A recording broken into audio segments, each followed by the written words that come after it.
Okay, sure. So, hey everyone, my name is Amgad. I'm a machine learning engineer. I generally do ML consulting services to startups. I help them like ship AI powered products, especially in the field of NLP and speech to text applications. And I run a blog where I like publish posts about ML stuff. So feel free to check it out. I've done some posts about Whisper. Yeah. So with that out of the way, let's get directly to what we want to discuss today, which is like the GPT-1 paper by the folks at OpenAI. So the paper is titled Improving Language Understanding by Generative Pre-Training. It was published in June 2018. And these are like the authors. Let me switch to presentation mode. Yeah. And these are like the authors of the paper. So mainly Alec, Radford, and Ilya Sutskever, very well-known publishers in the ML field. So let's get started. Back in 2018, like deep learning was becoming very popular, but the main thing with deep learning is like it is very very data hungry. There are like good news and bad news. The good news is like there is a ton of data available everywhere on the internet and just online. We have like tons and tons of data. The bad news is this data is not annotated and it's not curated and it's basically very very messy. And if you want to train machine learning models back then, the only way to do it is just to annotate data yourself or hire like data annotators. And these tend to be very, very expensive and difficult to scale and hire. Like if you think GPUs are expensive, you have not worked with data annotators. That's what I'd like to say. So this makes like deep learning very restricted. You cannot use it everywhere. Like you're only restricted to fields that have good high quality annotated datasets. And this is a very big bottleneck. So people back then in 2018 are trying to solve this problem. Like, how do we get like over the fact that we need labeled data? And one potential solution to this problem is like unsupervised learning. So the question is, what if we can leverage like just the linguistic information from the unlabeled data? So we have like a bunch of text, like novels, books, articles. How can we leverage like the linguistic information from this? And the answer to this could be using unsupervised learning. And if you can do this successfully, this alleviates the need for large amounts of labeled data. Because basically you can utilize Wikipedia, which is very big, or even all the papers published on arXiv and so on. And even if you have like lots of labeled data, using unsupervised learning as a step 1 or step 0 is going to make your model actually perform better than just training on this labeled data, because of transfer learning, where you can transfer the things that your model has learned during pre-training into your actually objective.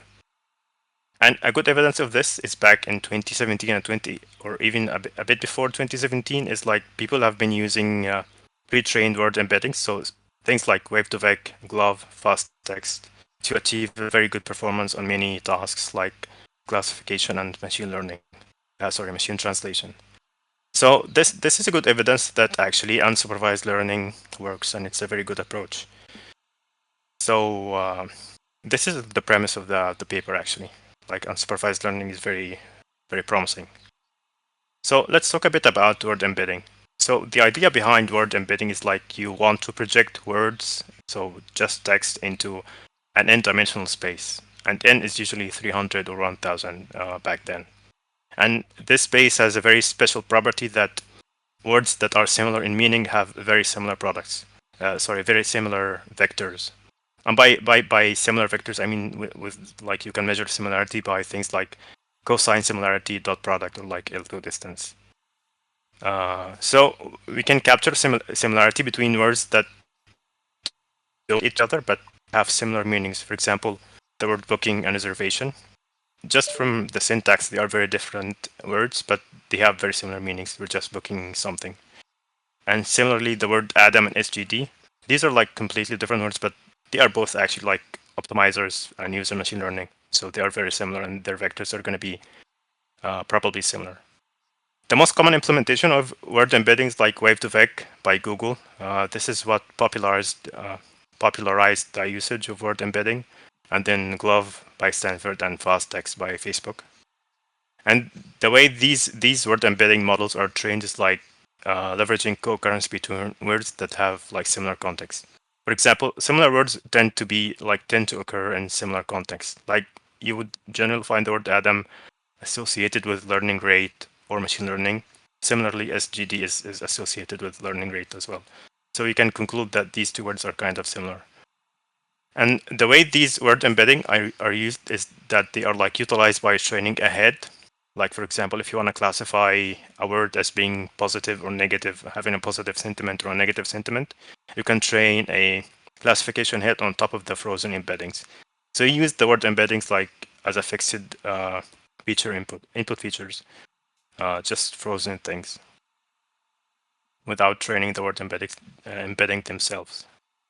And this has like a significant drawback or a bunch of significant drawbacks. The first thing is it doesn't utilize the context of the text. So you're just using the word itself.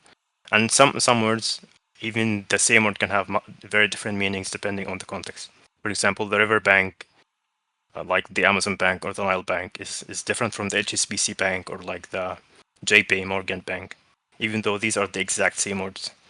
So if you're going to use just wave to vec, these two words will have the same vector, even though they are like have very different context. And even beyond this, like natural language has like nuances that cannot just be captured by using words like the way you write things like Llama3UN and skill issue and OpenAI, the way you write it this way, like you have a very specific intonation compared just to writing OpenAI in the normal way. So are there any questions about word embedding so far?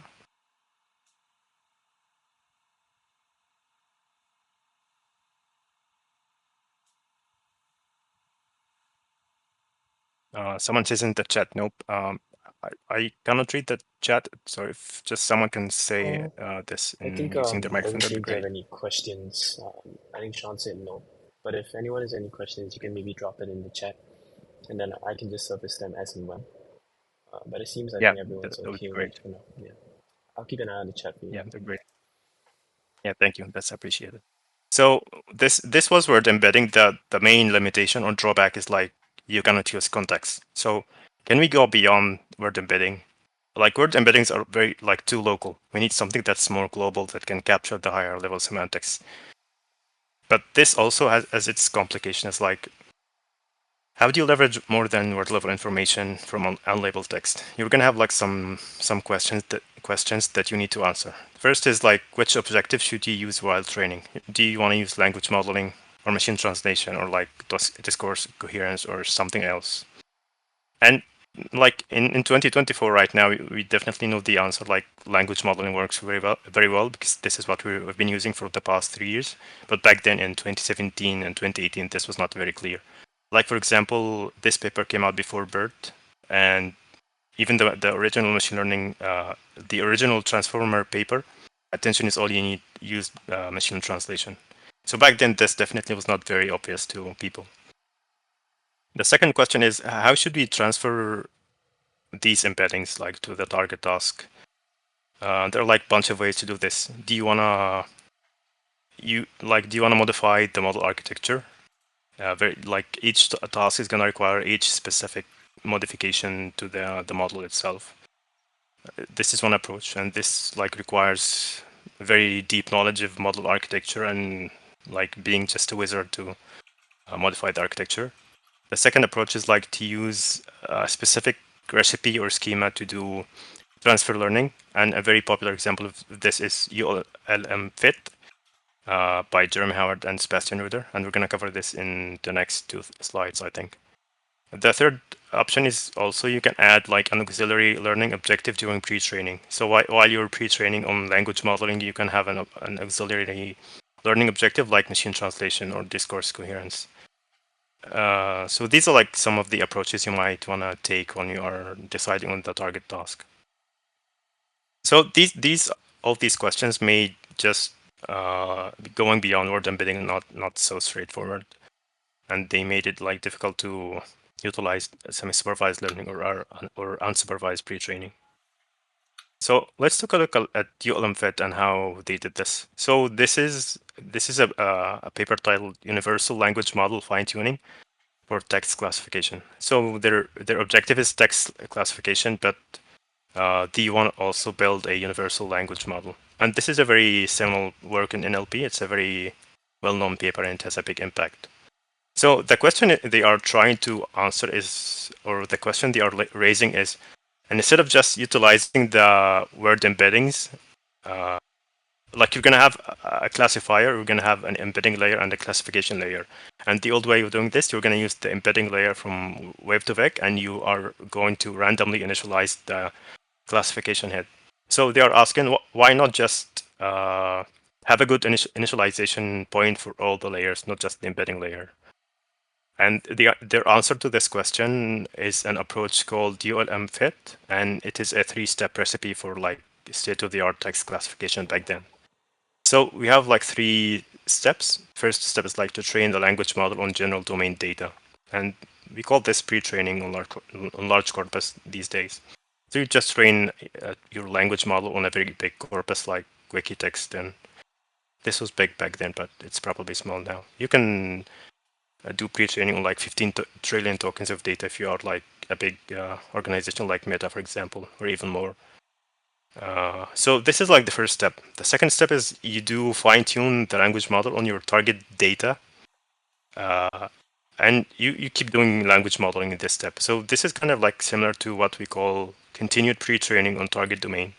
So you just take your Llama 270B base and you just do language modeling on, let's say, financial books to try to make your model like Bloomberg GPT, for example. But you're still doing language modeling. You're not doing any task-specific training. And the third and final step is to train a classifier on your label data. And this is like the fine-tuning step that we are all familiar with.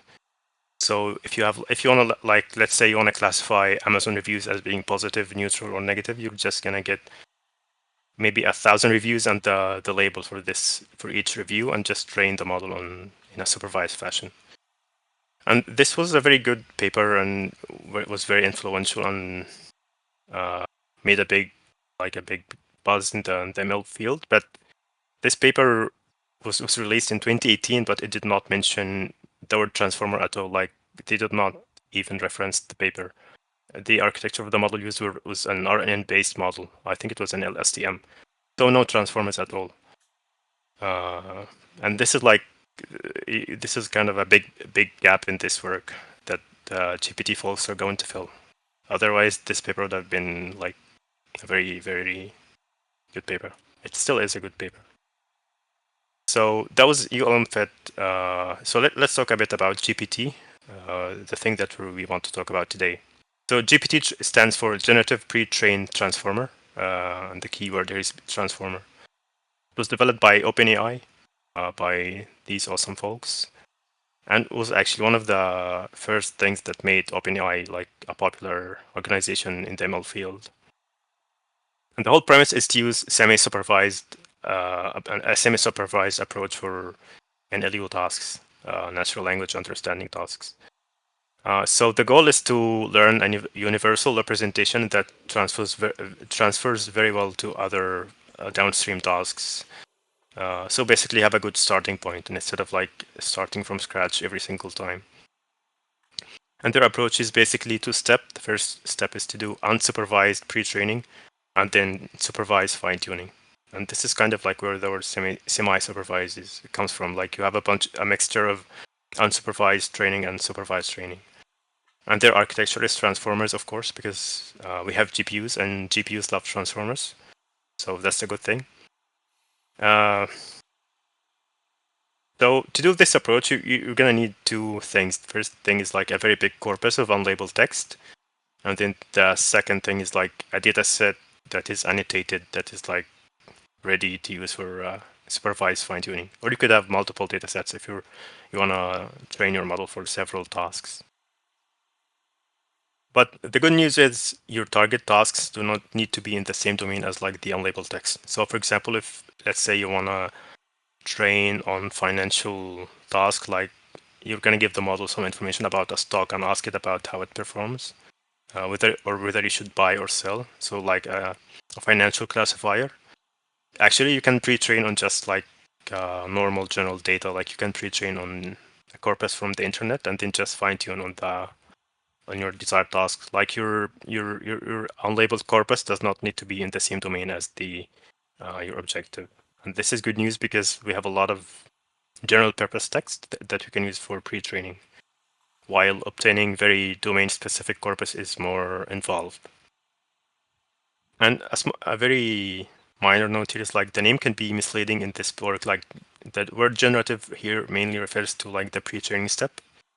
The actual tasks that they had in mind are more discriminative, so like classification, question answering, and semantic similarity. That is natural language understanding tasks. So they did not work like they did not discuss machine translation or just being a chatbot in this work. And they actually released their blog post under a different and I think more fitting title called "Improving Language Understanding with Unsupervised Learning." And this is like the key.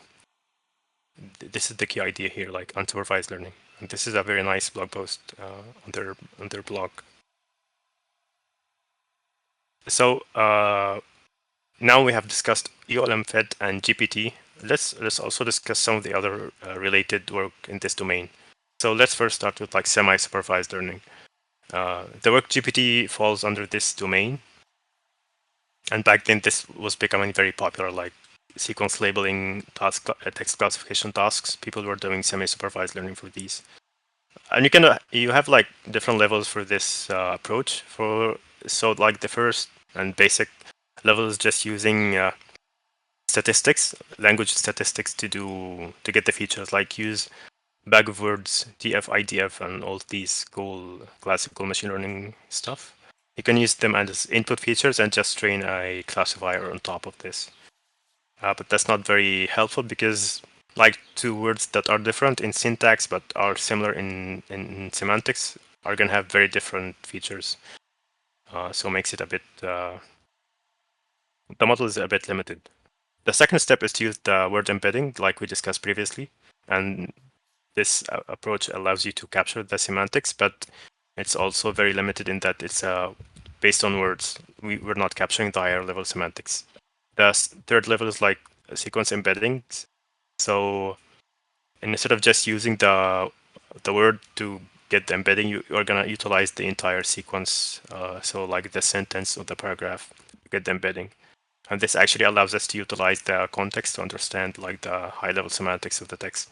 And this is like level 3 is where GPT falls. Like we are using the entire sequence to generate embeddings that we can use for classification or any other task. So this is regarding semi-supervised learning. The second field and the more specific field is like unsupervised learning.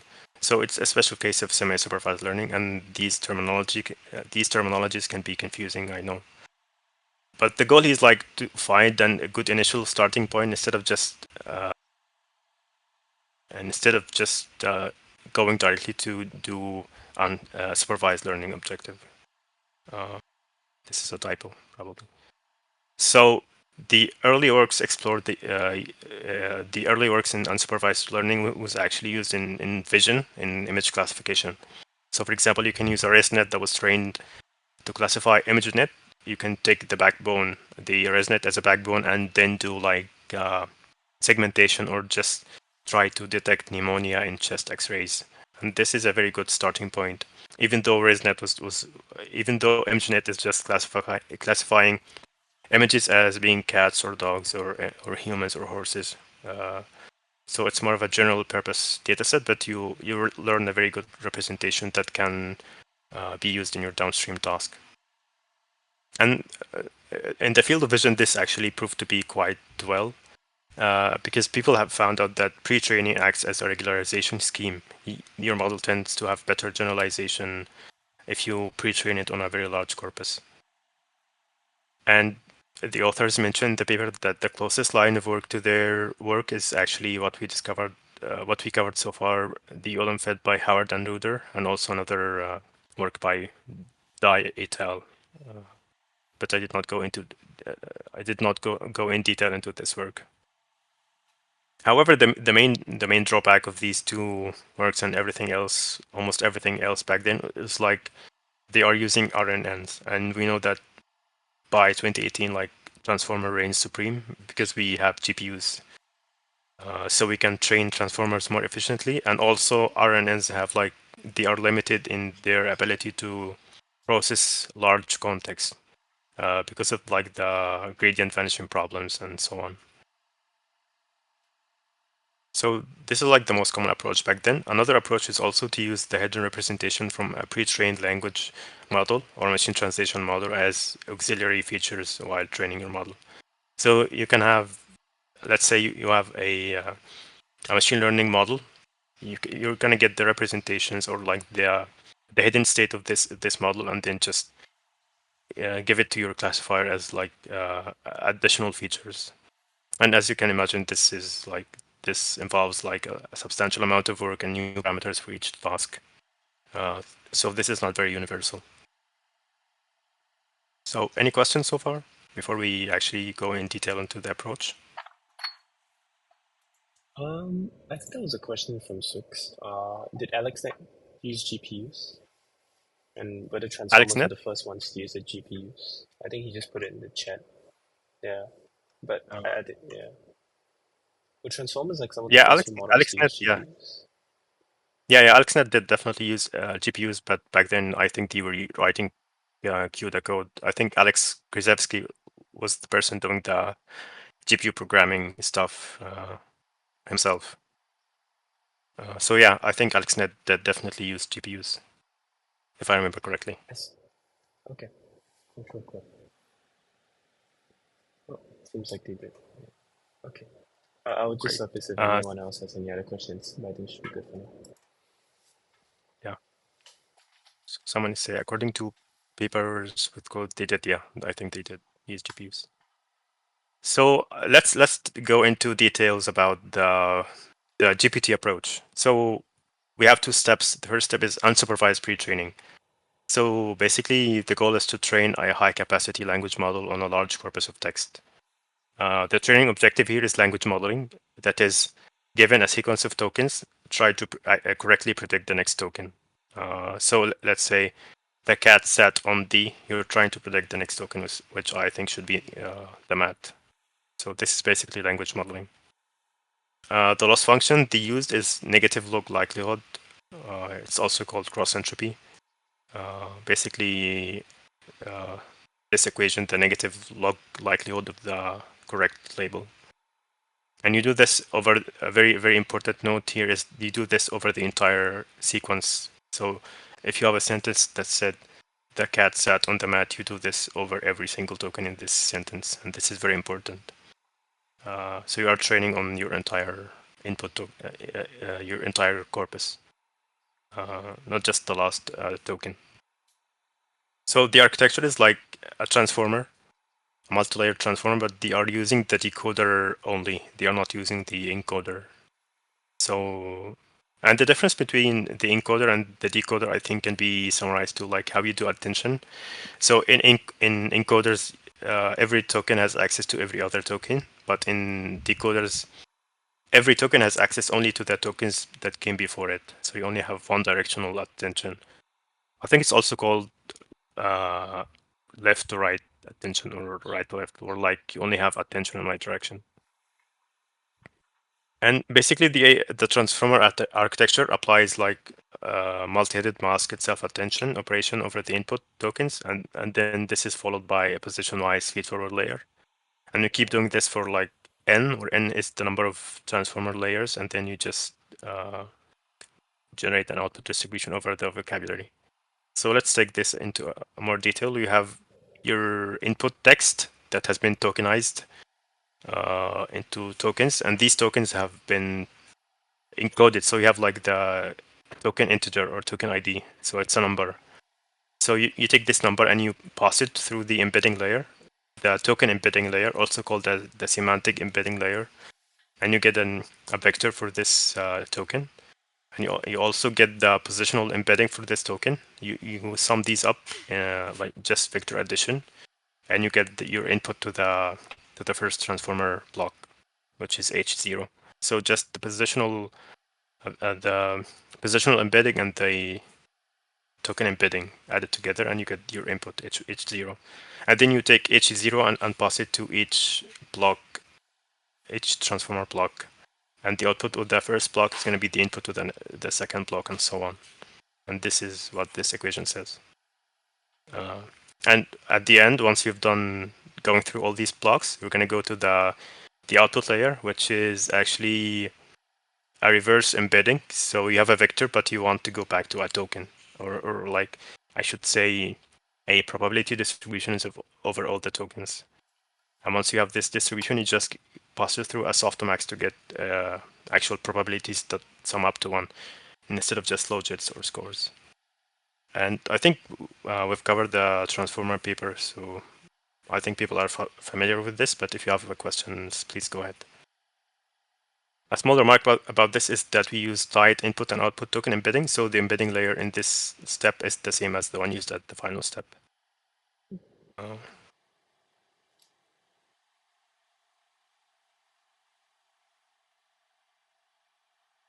Yeah, someone says causal masking. Yes, exactly, causal language modeling.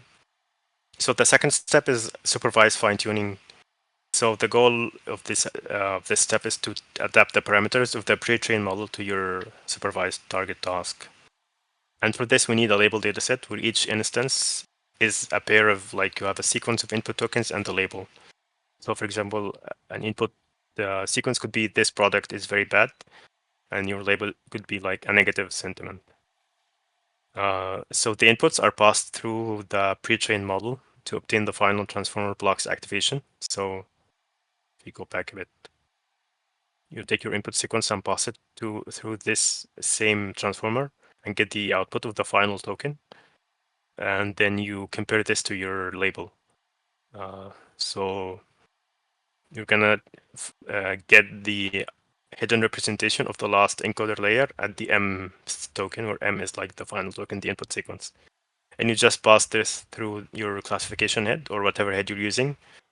So for example, in classification, we're going to use softmax on top of a linear layer to get your output and compare it with the label. And you are using roughly the same loss function, which is negative log-like load estimation or cross entropy. And a key distinction here between this and the previous step is you are only calculating the loss over only the output token, not the entire sequence. So the loss is only on Y, not on X1 or XM and so on.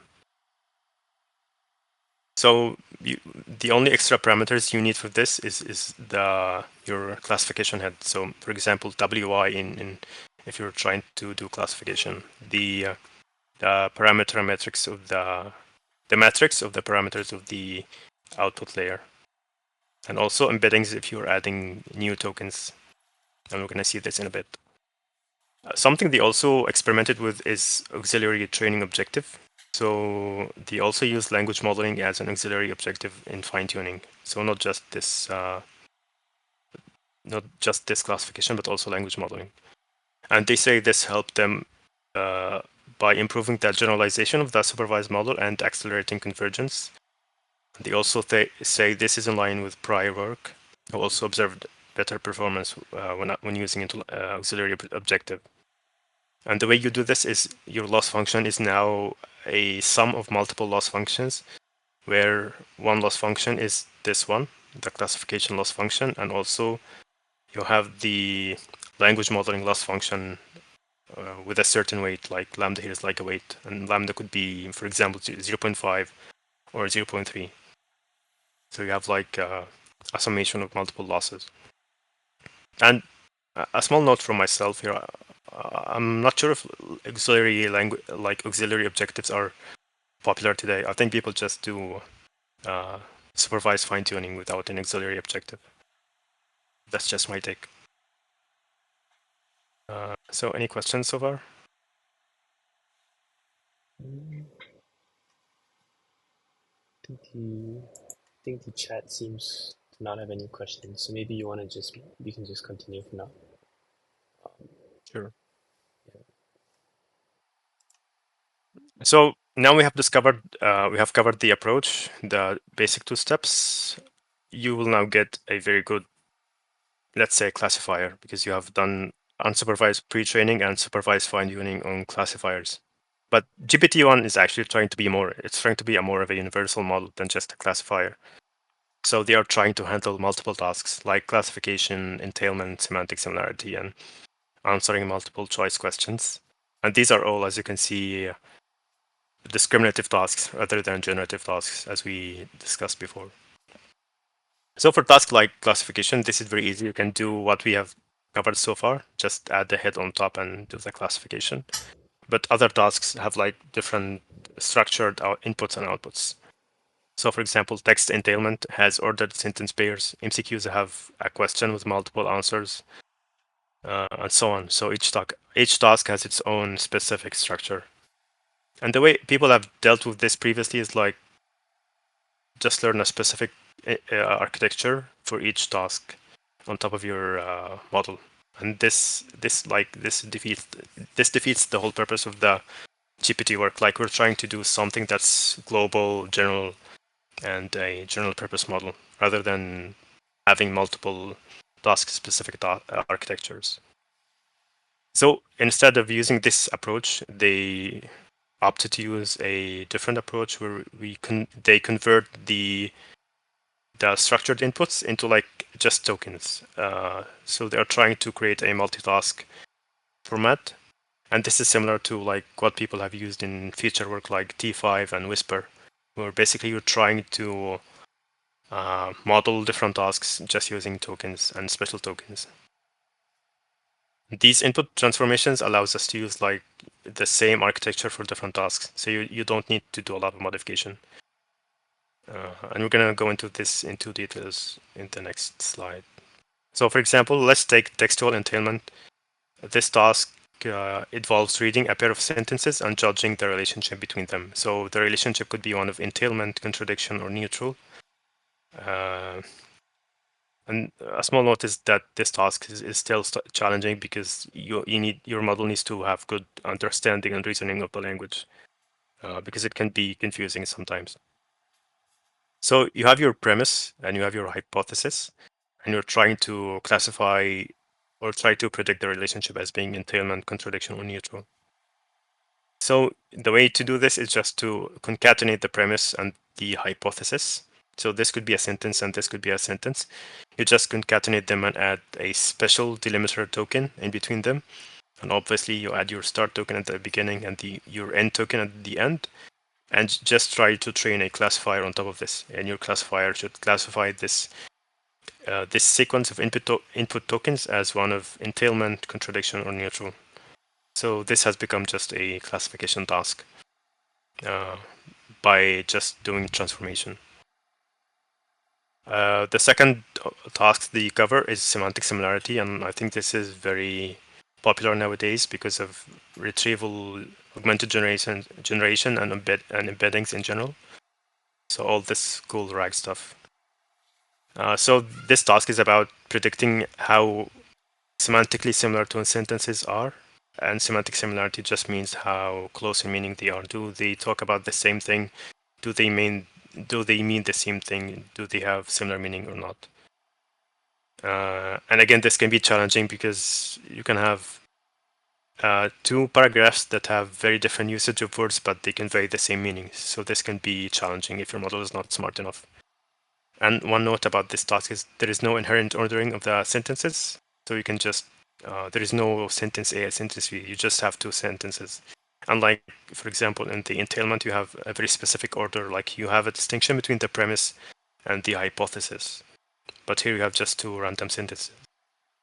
And the way they approached this is using a Siamese architecture where we generate two input sequences and pass them through the transformer and compare between them.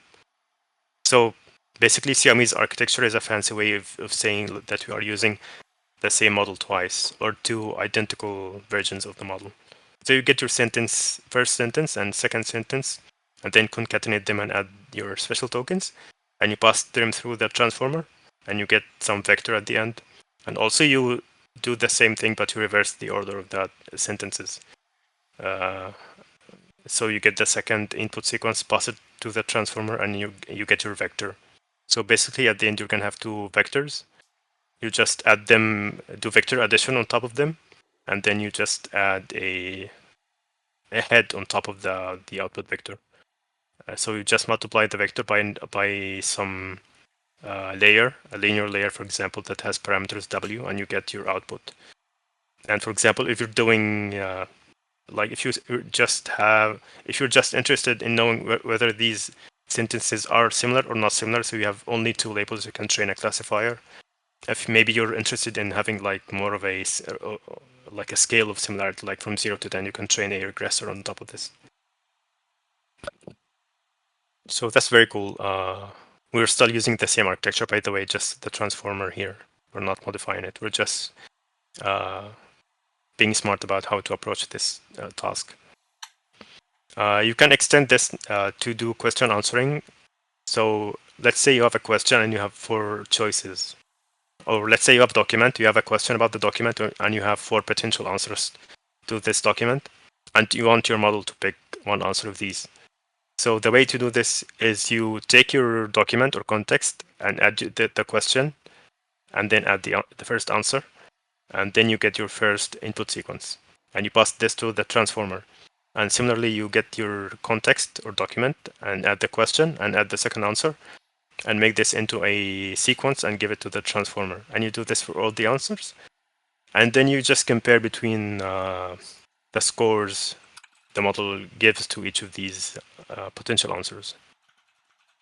So, for example, we have a Wikipedia article, and we have a question, and we have answer A. We concatenate all of these with some special tokens, and we pass them to the transformer and to the final linear layer, and we get a score. So score for answer A, and score for answer B, and score for answer C. I'll just do a softmax to get a proper probability distribution. And that's it. You got your model to do question answering. And you can do this also for other tasks like common sense reasoning. So any questions about this, these transformations for each task? I think that was a question about modifying the input sequence to both possible orderings, at least when it comes to semantic similarity. I think someone had a question about that. So if Sure. so, he just said that he doesn't really understand what it means to modify the input sequence of both possible orderings. Yeah, sure. So if you're doing textual entailment, you have you have distinction between the premise and the hypothesis. Like you have a premise and the hypothesis. So you can just mix them up. You have a very specific premise and a very specific hypothesis. And the ordering here matters. Like you should put the premise first, and then the special token, and then the hypothesis. You cannot put the hypothesis first, and then the delimiter, and then the premise. So this is what they mean by the ordering here matters. But for semantic similarity, you just have two sentences. There is no inherent ordering for the semantic similarity task. I hope this answers the question. I think it.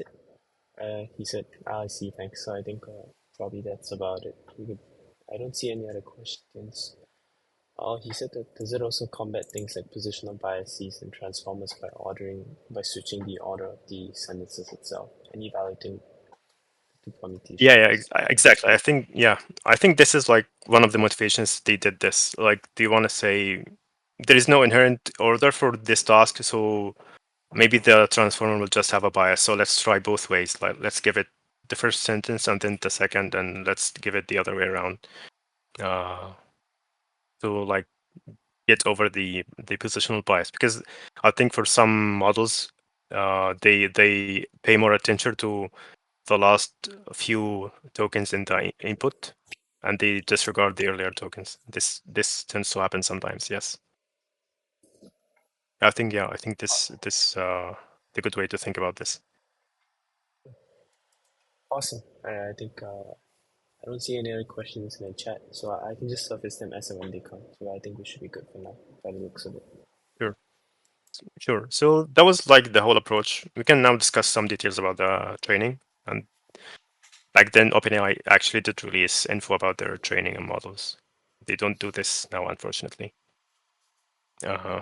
But anyways, so the data set they use for training is book corpus for training the language model. So this is in step one, which is unsupervised training, book corpus. And back then, this was huge. It has 7,000 unique unpublished books from different genres. So like the variety here helps as well. They have adventure, fantasy, and romance. So kind of like a very good, big, diverse data set. And the main advantage of this dataset and the reason they chose it is because it has long stretches of text. So if you have a book or a novel, you have like a paragraph that's maybe 10 lines or more. And this helps the model to learn how to handle long range information and how to handle long context. For example, there is also another dataset that's called Word Benchmark, which is also big and diverse, but it doesn't have this long context. It's just a bunch of small sentences, I would say. And this way, your model not learn how to handle long context. And a side note here is like Elmo is also a very seminal work in NLP, and it falls under the same domain of like unsupervised pre-training and having good embeddings. So it's one of the fundamental papers and works in NLP. So they say their model achieves a very low token level perplexity of 18.4 on this corpus. But I don't think this is actually low today. Like I think perplexity of 18 is a bit high, but I'm not sure. And their model is about their data set is about 5 GB in size, so not quite big by today's standard, of course. The architecture, as we mentioned, they have a transformer model. They use a tokenizer. They use byte pair encoding back then, which is also, I think, what's used right now. So this is still not changed from today. They have a surprisingly big vocab size by their times standard. Like they have 40,000 tokens. I think Llama 2 had also something that's in the same range, like 40,000, 50,000 tokens. So back then, this was actually quite big, I would say. And they used the FTFY library to clean the raw text and then do some standardization using Spacey tokenizer. So this is good work in the tokenization area, I would say. And their model is just a typical transformer model, like typical by today's standard, just a transformer, decoder only transformer with like 12 layers and masked self-attention. And it has a very big size of 117 millions. And this was actually big back then, although this is trivial now, of course. Their embedding, they use learned positional embeddings compared to the sinusoidal embedding in the original transformer paper. So this was actually much simpler to implement, and the model just has to learn the embeddings in training. They have a context size of 512. Again, back then that was very big. And they also use tight input and output token embeddings, as we mentioned. And for the attention block, they have 12 attention heads. Each head has 64. Each head has a dimension of 64 for a total of 768 dimension for the entire attention block. And after the attention, you have the MLP layer, also known as position-wise feed-forward network. And the size of the inner state of this network is 3072. The size 3072. And this means that actually this is a expansion and then contraction network. So you go from 768 to 3K, and then you go back from 3K to 768. And all this is happening inside this MLP. And the activation layer they used is the GLO activation layer. The optimizer they used Adam, which was becoming very popular back then. I think Adam was developed in 2014, 2015. So it was getting a lot of traction back then. And the maximum learning rate is this learning rate, which is also very popular nowadays. I think this was used in one of the Llama 2 models. So this is very familiar. The warm up, they do warm up as well from 0 to the maximum learning rate over 2k steps, and then they just cosine annealing they do cosine annealing from the maximum learning rate to 0. So just learning rate decay. their compute. They used one machine that has 8x P600 GPU. This is the same family of GPUs as P100, I think, but I don't have much information about this GPU. They trained for 30 days, which actually is not bad. That's not very long, but back then this was very long. I think their utilization they mentioned is 0.33, and the total flops is 0.6 petaflop, so almost 1 petaflop. And for a reference, I think the tiny grad machine is trying to give you one petaflop, or I could be wrong. Yeah, I could be wrong about this. So anyway, the compute they use is almost 1 petaflop days, and this is like the way they calculated this. And this is actually how the model looks like if you try to load it in the transformers framework. So you have like token embedding, position embedding, and then some dropouts, and then you have your actual transformer blocks. And this is like the architecture of the language model. So there is no head in here. So the block is just attention, and then layer norm, and then MLP, and then layer norm. So if there are no questions, we can move on to the second step, I think there was which a is supervised fine question. tuning. Oh, sorry. There was one question Sure. about from Sean, which was are perplexity numbers comparable across different models? And I think we discussed just now that the model itself has a perplexity of 18.4. And so in this case, would it be okay to compare? Like, is it a number that's a metric that's invariant across different models in this sense? Yeah, so that's a good question. I think perplexity is just a metric. Like you're gonna measure perplexity on a certain data set. Like let's say you have this data set that is 1 trillion tokens or 1 billion tokens, and you measure perplexity of GPT-1 on this data set, and you can measure the perplexity of Llama 2 on this data set. And I think you can compare this metric. It's like saying Llama 2 has a human eval of 70 and GPT-4 has a human eval of maybe 90. It's not totally fair, but we can do it, I guess. We can get away with doing it. Yeah, but it might not be 100% fair. Yeah, so that's a good point. Okay, cool. I think that's probably the only question. So I think we could probably just move on to supervised fine tuning now. Yeah. Sure. So the second step is supervised fine tuning, and they use these data sets for this task. So for sentence similarity, they use these data sets, and for classifications, they used Cola, which I think is popular now as well. I'm not going to go into details about this because I don't have much information about these. And the architecture is just use the same backbone as pre-training, and you add your head, mostly classifier head, with a dropout of 0.1. They train for 3 epochs with a batch size of 32. This is also still standard nowadays as well. People usually do fine tuning for 3 epochs with a batch size of maybe 32 or 64. So yeah, that's common nowadays as well. The learning rate is 6.25 e to -5, and also people use very similar learning rates nowadays as well. So this is very familiar. This architecture for fine tuning is very familiar even today.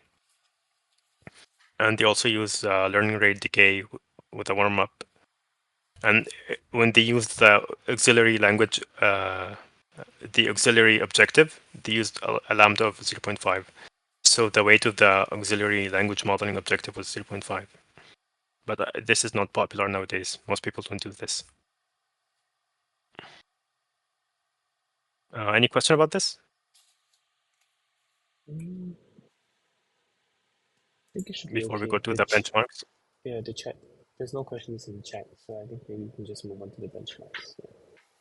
Sure. So the benchmark is like they do a lot of SOTA performance on many tasks. Like you can see here, almost every single task except this one. And there are ones where they have significant improvement, like this in QNLI. They have like 6% absolute improvement. And I think, let's go back a bit. QNLI, where is it? In here.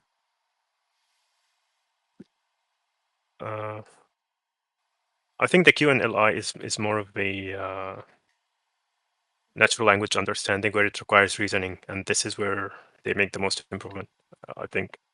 But overall, like they are like doing a very good performance on many tasks, and they are comparing to LSTMs and other models. So good news, GPT-1 tends to be a good model. Yeah, this is for natural language inference. For question answering and common sense, they also make very big gains, as you can see here. So 76 compared to 86. They compare also to multiple models, and one of them is actually an ensemble of 9 models, as the denote here by 9x. And the also the same happens for semantic similarity and classification, although I would say the boost in performance is not as big as the previous ones. They are good on some metrics and bad on other metrics. So this is my favorite part of the paper. They did, after the benchmarks, they now have a good model. So they are trying to understand why their model is good and why their GPT-1 is suddenly SOTA. So they do analysis and try to understand why this is happening. So the first step is trying to analyze the impact of the transfer learning, the number of layers transferred from the pre-trained model to the fine-tuned model. So they just take the pre-trained transformer and they take all the layers and do fine-tuning, and then they take 11 layers and then they do fine-tuning, and then they take 10 layers and do fine-tuning, and so on. They compare the performance of these models. And as you can see, the more layers you add, the more performance you get. And if you do 0 layers transferred, you're not taking any of the pre-trained weights, you're just starting from scratch. You get this performance, but if you just add 1 layer, you get a very significant boost. The solid lines here are the dev datasets. The dashed line is the training dataset. So you can see that a very big improvement in performance just by adding 1 layer. And this is almost like a continuous trend. So they observe the obvious fact that transferring more layers improves performance, and just only transferring the embedding layers also improves performance significantly. And they mentioned that each layer adds a boost of 9% for each layer you add on this task, multi-NLI. And this analysis actually indicates that each layer in the pre-trained model actually has a purpose, and it learns something that's useful, and it's very helpful in the fine-tuned model. So different layers learn different things, they learn different scales, and they are all helpful. This is a very good finding of this work. So each layer in the pre-trained model contains useful information on functionality for solving for target tasks like classification. The second piece of analysis they did is zero-shot evaluation. And this was, I would say, radical back then. Like, they are trying to evaluate how good the pre-trained model is on these tasks without even fine-tuning. And they want to answer the questions like, why is the language model pre-training effective? Why does pre-training a language model why does pre-training a transformer on language modeling help us when we are doing classification? They have a hypothesis is that the underlying generative model learns actually multiple tasks in the pre-training. So it's not just learning language modeling. Because if you think about it, if you're learning how to model language properly, you're more likely to have a deeper understanding of the language and just natural language.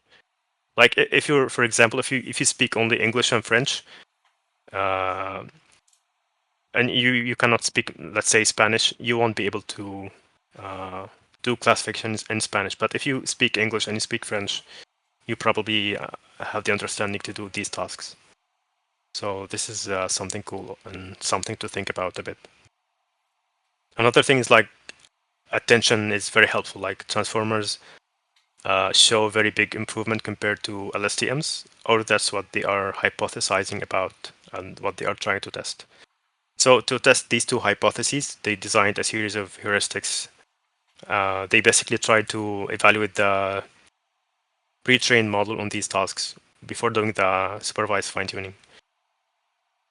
and they have different modifications for each dataset and each task. For example, for linguistic acceptability protocola, they use the examples and they take the average token log probability for each token and use this as a score, and they have a threshold, and they just determine if the model got this right or wrong. Something that's very cool is how they handle sentiment analysis. So you get your, let's say, Amazon review, and you append the token vary to the review and restrict the language to generate only two tokens, one of two tokens, positive or negative.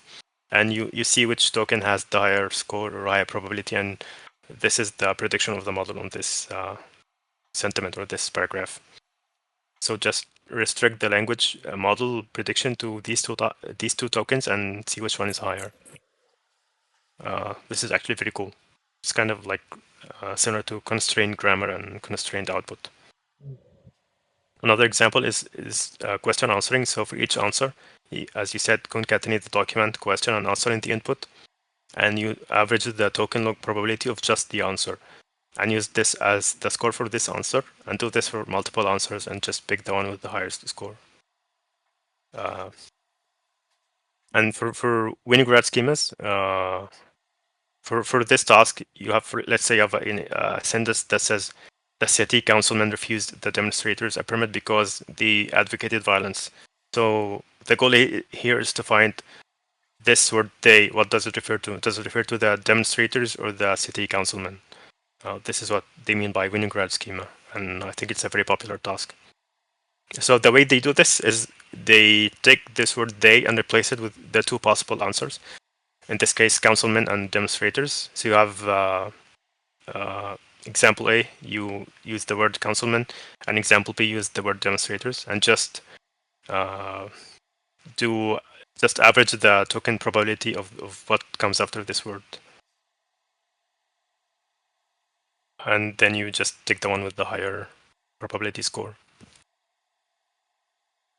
So this is like how they wanted to evaluate the model. Let's see actually the evaluation results. And surprise, surprise, the longer you train the model and the more data you give the model, the more it tends to perform. The more it tends to perform on this task. So the better zero-shot performance it has, basically. This is a very cool graph. So we have different tasks here, and the solid line is the GPT transformer, and you can see with more steps, more training steps, the better performance you have. And they also did a very cool analysis where they trained an LSTM, which is the dashed line, and you can see that for almost every single task, the transformer is better than the LSTM. So they observed the obvious that more training gives better performance. More pre-training gives better performance even in zero-shot settings. And this suggests that generative pre-training actually, in generative pre-training, the model learns a lot of tasks, not just language modeling. And they mentioned something here. They said they observed that the LSTM exhibits higher variance in its zero-shot performance, suggesting that the inclusive bits of the transformer assist in transfer. But I'm not sure what they mean by high variance in this graph, actually. So if anyone has any clue about this, please share it with us.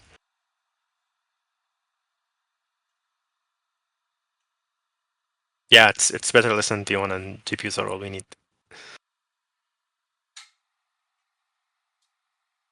Exactly. So the final section in the paper is the ablation studies they did. They have 3 ablation studies. They want to first see the effect of the auxiliary language modeling objective during fine-tuning. So in this case, we have the normal transformer training with auxiliary language modeling, which is row 1, and we have the one without auxiliary language modeling, which is row 3. They say that the trend suggests that larger datasets benefit from auxiliary training compared to smaller datasets. And this is kind of like actually probably why people stop doing auxiliary language modeling. It doesn't seem to be quite important, probably. The second ablation study is the effect of the transformer. So they just train the usual transformer, and they compare it with an LSTM, so row 1 and row 4. And you can see, yeah, the transformer has generally better performance than the LSTM on most tasks. So they mentioned that they observe a 5.6 average drop when they use the LSTM. And it only outperforms the transformer on one dataset, which is MRPC. But I'm not sure what this is. The second ablation study, and I would say the most important one, is the effect of pre-training. So they compare the transformer that has been trained in what the framework they proposed, the two-step framework, and they also compare it to a transformer that was directly trained on the supervised task, that is without any pre-training. So we have row 1 and row 2. You can see that this is where the huge difference shows up, like 74 compared to 59, 45 compared to 18, 88 compared to 71. So this is like a very big difference. Yeah, and we observed that no pre-training actually hurts the performance quite a lot on almost all tasks. And this results in 15% decrease. And this is actually the worst performing model out of all these models. Yeah. So I would say that the conclusion from this ablation study is that pre-training is very, very important. I think this is the final section before the future studies. Do you want to discuss? Any questions so far? I think chat seems good. Do you want to? You have one more slide, I think. You said you future studies, right? Yeah, Do you want to yeah, just finish it up? Then we can open up the questions if people have sure, any. Yeah. sure. So this section, I don't think it was in the paper. I think it was only on the blog post. They discuss what future work could be. And the first approach is surprise, surprise, just scale up. So they mentioned that they notice improvement in language modeling and it correlates with downstream tasks. And they only using very limited hardware, only 8 GPUs on a machine and training on a very small dataset. So maybe there is room for improvement if you scale the model, the training, and the dataset. And I think we know the answer to this question, or the answer to this hypothesis. The second approach is the second futuristic approach they want to try is like try to see if there is like you can tweak the fine tuning approach instead of just doing vanilla fine tuning. Maybe you can use adaptation or any of the cool one of the other fancy ways of doing fine tuning. And I don't think this is as important as they might have thought about this because people right now are doing just simple fine tuning and it works. So yeah, not quite as promising as the first approach, which is just scaling up. And the third one is understanding of why generative pre-training helps. And they've done some ablations and analysis about this. They want to do even more further targeted experiments and research to understand this. So basically, observability and explainability in machine learning. And one very good question they ask is like, how much does longer context help, like compared to just improved world knowledge when you are doing pre-training? So, for example, this GPT model is able to process a longer context because it's a transformer. So, is this the thing that makes it software performance, or is it the fact that they train on a bigger data set with a longer training time and it obtains world knowledge? And I think both are important, I would say. But that's a very good question. Uh, so yeah, that was it in the GPT. They introduced a framework for like achieving SOTA performance by doing two-step approach, do pre-training and then fine-tuning. Uh, Pre-training. The goal of pre-training is to obtain a very good world knowledge and a very good starting point, and you do the pre-training on a diverse corpus with long stretches of text, so the model acquires actually world knowledge, and then you actually do transfer learning by fine-tuning on like tasks like question answering and so on. And the result is that they improve the state-of-the-art performance on 9 datasets out of 12, and they successfully have utilized the unsupervised approach to do transfer learning to discriminative tasks. So now we have a clear way of how to do uh, unsupervised training and semi-supervised training. And the work also highlights that transformers is a very good architecture, and larger datasets are good. And this is a very important push in the direction of scaling up and pre-training. And this is actually what people are going to do for the next 6 years, from 2018 to 2024. Yeah, so very good paper, very good work. And with that, we've come to the end of this paper. So if you have any questions, I think we can take questions now.